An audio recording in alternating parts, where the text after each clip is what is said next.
The ultimate fishing experience is brought to you by Lund Boats. This week on The Ultimate Fishing Experience, it's a guide's life. Does fishing for a living sound like the life for you?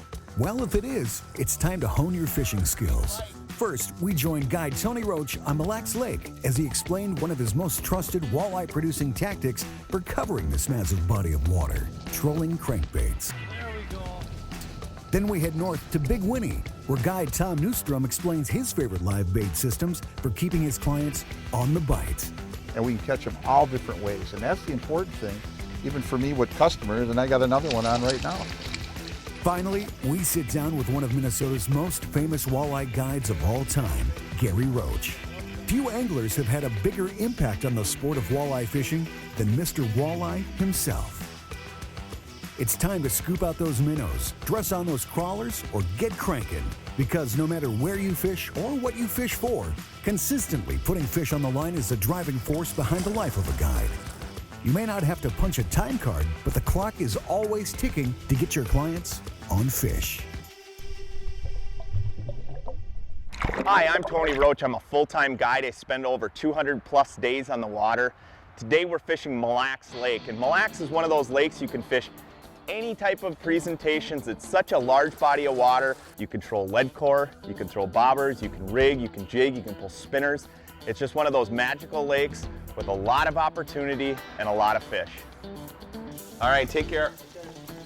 I've been guiding on Mille Lacs for over a decade now, and I grew up fishing Mille Lacs Lake. It's just a lake that I love to fish because it makes you a better angler. You can go out here, like I was saying earlier, you can rig, you can jig, you can pull bottom bouncers, you can pull lead core, and you just learn a lot about fish movements, fish patterns, bait fish movement, bug hatches. I mean, any type of way you want to fish, we've got it here on Mille Lacs Lake. I always let the walleyes tell me how they want me to present that bait. Saying that is, when I see them on my graph is how I decide to fish. I don't have a predetermined way how I'm going to fish that particular day because things change out here in an instant. What I like to do is let the fish tell me what they want. So if they're in tight groups, I'll quickly swing through them and sit on top of them with live bait. If they're scattered out along the edge, they're all over in the water column, then boom, I can quickly go into trolling. Mille Lacs is one of those big glacial lakes that just lends itself to walleye fishing. I mean, everything out here is just great walleye structure. You've got a lot of big boulder fields and rock piles and gravel bars on the south end of the lake. When you get out to the middle, there's real distinct mud flats, which are underwater plateaus that over time the silt has settled over the top of them. And then of course you got the north end sand, and it's a lot of shallow areas with lots and lots of structure. On a big lake like Mille Lacs Lake, you know, you really have to spend some time looking with your sonar. You know, with today's modern electronics, there's no need just to pull up to a spot and start fishing. I mean, that's like throwing a dart at a dartboard. I'd rather spend a little bit of time looking, find the right fish, find the right amount of fish, and figure out what's my best presentation to catch those fish. I've got my sensitivity increased a little bit above the auto sensitivity, and that's because a lot of these fish on high sun days have been really tight to the bottom, so I want to see that real hard, dense mark in and amongst that mud down on the bottom. Also, we've had a lot of bug activity, and when you see those marks or those hard spots inside those bugs, they really stand out when you increase that sensitivity. You really have to trust your electronics. It really helps me adjust my depth. You know, I can go up and down, and I can get right at that fish's level or run the baits just above the fish. After searching these expansive flats, the walleyes seem to be spread out. There's no concentrations of fish anywhere. Under these conditions, it's tough to beat trolling crankbaits on lead core line. Lead core is a thin filament of lead inside braids, so the entire length is a sinker. So basically, the more line you let out, the more weight is in the water, the deeper your lure will go. And each 10 yards has different colors, so you can tell how much line you've let out. And when we catch a fish, it's easy to duplicate that length and depth. There we go. Reel them in, Trevor. Nice.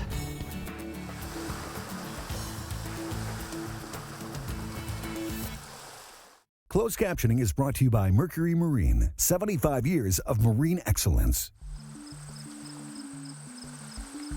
Get a huge pot of fish back there. You know, ideally, they were tighter to the bottom. I mean, we might go back and troll some spinners through there, but they were all over the place, just tight to the bottom. I knew on that turn we'd get a fish. And that's the thing about trolling, is you really want to mix in the turns, especially with lead core, because lead core rises and falls, sinks and falls depending on your speed. It's real speed dependent. So the more turns you can mix in, kind of mixing up your speeds. I like to quarter the waves back and forth and really work those baits. It's on the little perch glass shad. Trevor said that's his favorite bait. Whatever they're biting on is Trevor's favorite bait.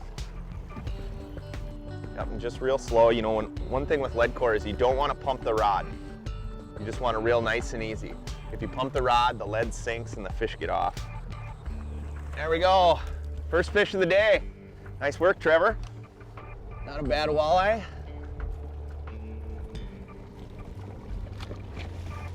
There she goes. All right, not bad.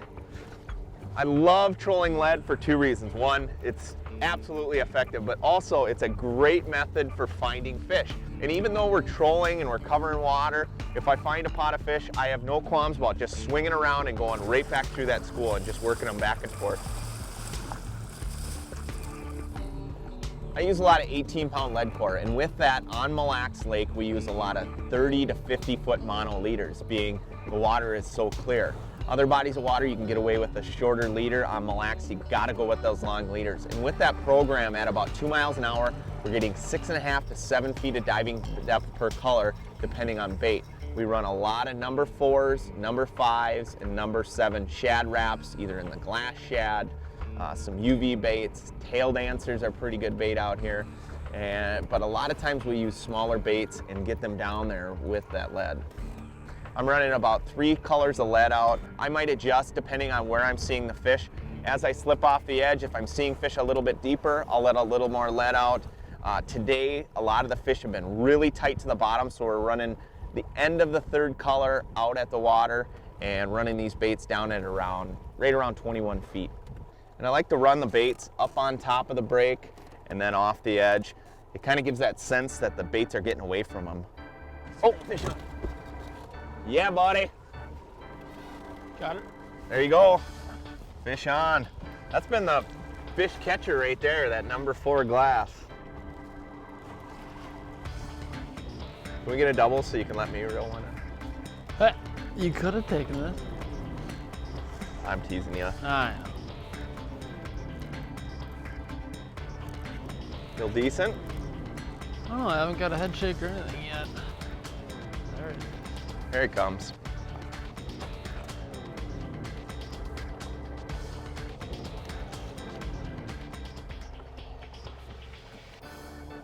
Now that's a great sign. There we go.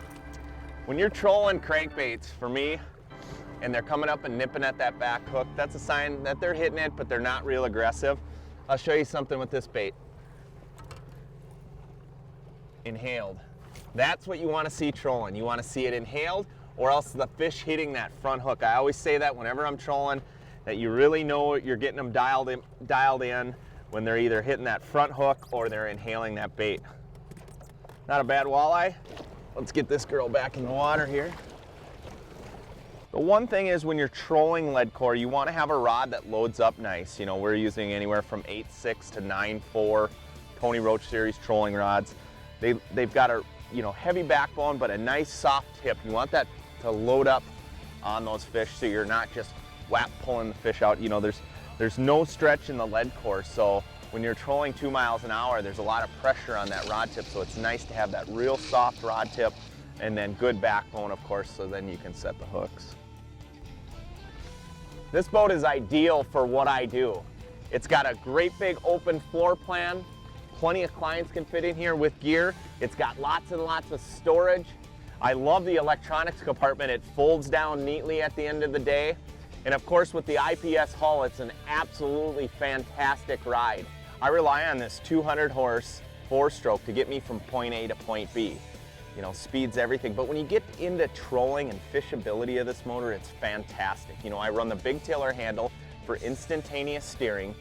It also allows me to let go of the handle when I need to net fish or do something in the boat and it's not going to move on me. And then lastly, when you're trolling, speed is everything. And so with the Smart Craft gauges, I can dial down my RPMs or dial up my RPMs to get exactly the right speed to catch more fish.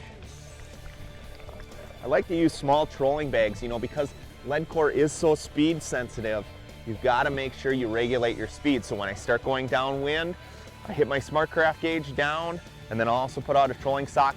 That'll stop that surging. It also regulates my speed, so I'm going exactly the right speed. Fish on, baby! There we go. Blue chrome.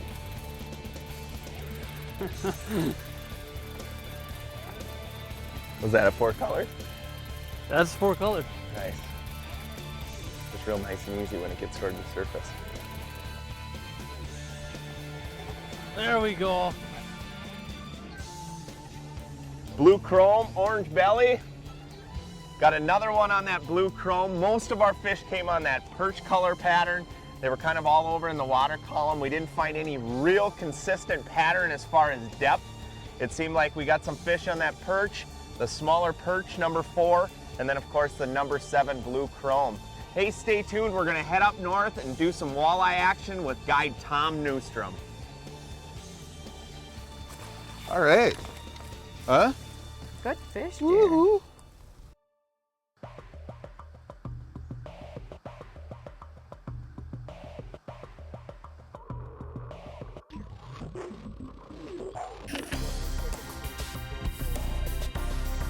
Hi, I'm Tom Neustrom, professional guide from the Grand Rapids area. You know, I guide on Winnie, Leech, Bowstring, Kagama. I even go up to Red Lake sometimes. But you know, about 80% of my fishing is walleye fishing and my guiding too. My customers really like that. And you know, today I got a real treat. I get to fish with my wife, Renee. And you know, I don't get much chance to do that, so I'm looking forward to it. And you know what? We're gonna go out and catch some fish today. You know, today we're gonna pull spinners and Renee's gonna run a crawler, I'm gonna run a minnow, and we're gonna work these flat areas here for walleyes. And you know, a lot of times we like to move around and fish them quick, and if we don't get bit, I'm on the move again. And if we don't get them on the spinners and back trolling, then I'm gonna go out deep and we're gonna Lindy rig them with crawlers. There's a lot of different options today, so we're gonna take advantage of that and we'll catch them up. You got them that time. A lot of the windswept walleye lakes around here have massive amounts of shallow sand flats with scattered weeds. And the walleyes that are up on these flats tend to do a lot of roaming. This requires a presentation strategy that allows me to cover lots of water searching for biters. By back trolling with my 225 Merc Verado with a drift sock tied on the front, I can achieve precise speed control while combing these shallow flats. Once I contact fish, I'll punch in a waypoint. This allows me to return to that exact spot to see if there's any other aggressive walleyes available. That's good first fish of the day, huh? Yeah, nice That ain't fish. bad. Good job.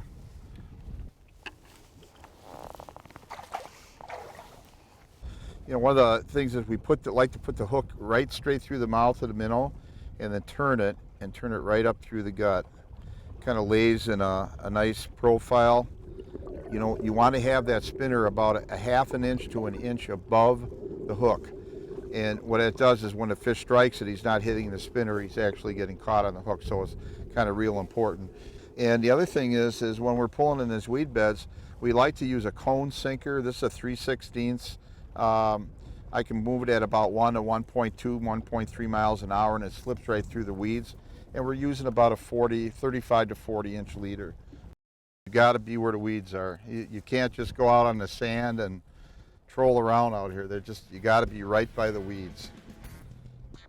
I'm going to hit this other weed bed and we're going to turn right around and go back there again. You know, one of the super things about a lake like Lake Winnebagosh is that you can catch them so many different ways. You can catch them out deep in 20 to 25 feet of water. You can do conventional rig fishing. You can troll them up on the flats with like shad wraps.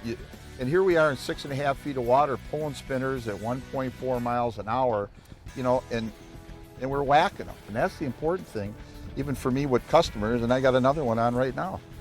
So it's kind of cool, I think. Good eater, huh? Mm-hmm. You know what, Renee? I think we'll see if we can grab a couple more fish here, and if that wind stays down, we're gonna head out deep and see if we can get a good one on rig fishing, okay? I'm rigging, okay. You know, when I'm out here fishing a little bit deeper water, and even in shallow sometimes, I like to fish a rig just like this. I like that gremlin sinker that I can interchange. I like the red bead above the swivel because it acts as a shock absorber, kind of protects the knot. And then, you know, I run about a 5-foot leader, maybe sometimes 6 foot, with a night crawler. And I like a little glow bead ahead of the hook too. It kind of gives me a little added attraction. Put a shot of air just above the collar. It'll float it off the bottom. It'll catch the walleyes. You know, earlier in the day we were fishing spinners, and you know, we had a pretty good bite going on, but now we're out deep, and one of the things I like to do is I like to use my Vantage. You know, this 101, it's got 101 pounds of thrust, 36 volt system. I really, really like it. You know, it just gets me in a position with my boat that I need to catch fish. And it's got the power to go into a real good chop. With that square transom that Lund has, it keeps me on the fish right where I need to be. Renee, I got one going. Okay. I'm just afraid it's a runner, but it was really peeling the line off. Unlike the roamers up on the flat, walleyes that are on deeper structure tend to hold tighter to edges. This requires a more precise bowl control than up on the flats.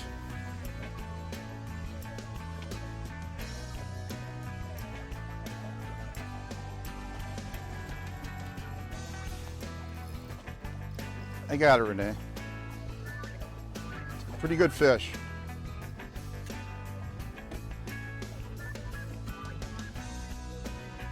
Come here, baby.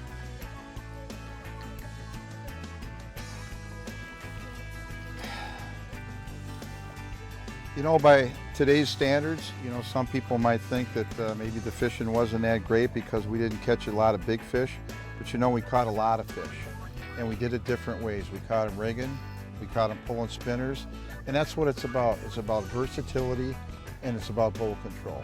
Those are the two biggest hints I can give to anybody that wants to be a good angler, is bowl control and versatility. Be good at just one thing, and sometimes it doesn't work. Be good at several different things, and many times you'll catch the fish and solve the puzzle. And that's what we did today, and I really think that that was the whole thing about the versatility.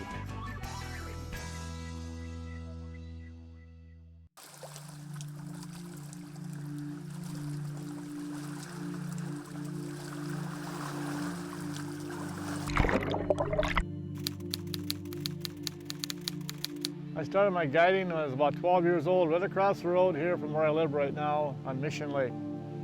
I'd guide the bass guys, and I would guide for crappies and bluegills, and a lot of crappies, because the crappies were big in those days. And then I went into service, spent 4 years for Uncle Sam in the Navy, and didn't like California, so I came back here. Then I heard about the Neustrom Guides League, and my brother-in-law, Ted LeBoy said, hey, get over there and you can maybe fish just as good as those guys. First met Al Linder and Ron and his dad, and started doing some fishing with those guys. And of course, the Neustrom Guides League is where I really started full time. And never had a boat the first year or so, and I just rent a boat, $3 a day. So this one here, this is my first real boat right here, the 315 Lund. Brand spanking new. I think we paid $300 for it. I went to work with Al as a promoter for him and the Lindy company. That was before Lindy Little Joe. And I did promotion for Al, Chicago, and all the big shows when we promoted the Lindy rig and the worm and dingo jig. And that's how I started. I just drove from show to show to show. And then we were close to Lund boats over there in New York Mills, and so one day we thought, well, we need a bigger boat for bigger water and bigger motors and stuff like that. So we went over and seen the folks over at Lund, and they were real happy to work with us. And ever since then, we've been with Lund. I mean, it's been many, 40 years with Lund right now. So, and of course, we went from some of the motor companies we had before to Mercury, They had a 4-cylinder motor that was just awesome for back trolling, and that's what we did mostly, was back troll. And we didn't do the bow mounts until a lot later. And then we went from the aluminum boats to the fancy aluminum boats, and then to the great big ones, which I'll show you. I've got one in my backyard here. We've gone from this all the way up there. So it's been a really a great partnership, and I have not run any other boat but Lund, and it's the boat for me, and it always has been the boat for me. So take it from there. And we went through a lot of different transitions to get to where we're at right here. And we had a number of different boats that we came out with, that Lund came out with, and the fishermen, what they wanted. So it was really a lot of fun, and it was a lot of engineering, you might say. And as you see how they're put together over there at Lund right now, if you ever get a chance to get over there and see that show, that's unbelievable how they put these things together. Who knows what's going to come up next year? I'm just kind of waiting to see. I think I got one more year left.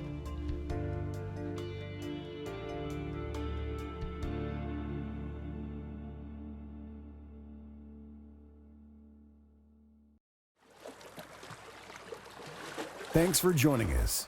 If you'd like more information, check out lundboats.com or these other online outlets.